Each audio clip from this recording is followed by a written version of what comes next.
Ice cream ice cream ice cream. ఈ పదం విని చాలా ఇయర్స్ అయిపోయింది. ఇలా ఐస్ క్రీమ్ అమ్మే వాళ్ళు కూడా మనకు అసలు ఎక్కడ కనిపించట్లేదు. నాకైతే ఐస్ క్రీమ్ అంటే చాలా ఇష్టం. అది ఏ సీజన్ అయినా సరే నేను ఐస్ క్రీమ్ తినేస్తా.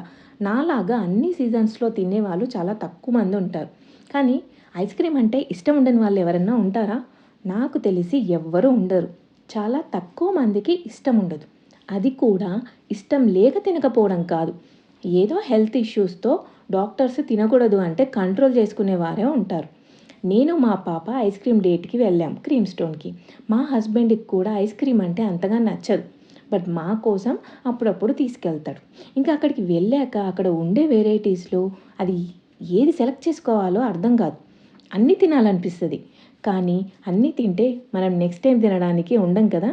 అందుకే అన్ని ఆప్షన్స్ చెక్ చేసి లాస్ట్కి మా పాపకి బ్రౌనీ సిజ్లర్, నా కోసం మిల్క్ షేక్ అయితే ఆర్డర్ చేసుకున్నాం.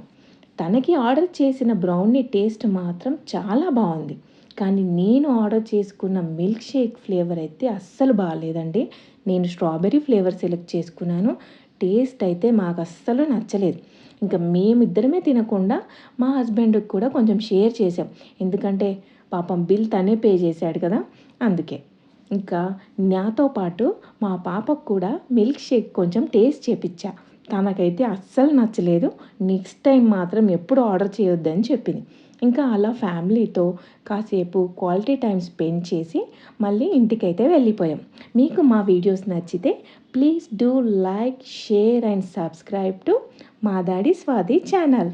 Thank you. బాయ్.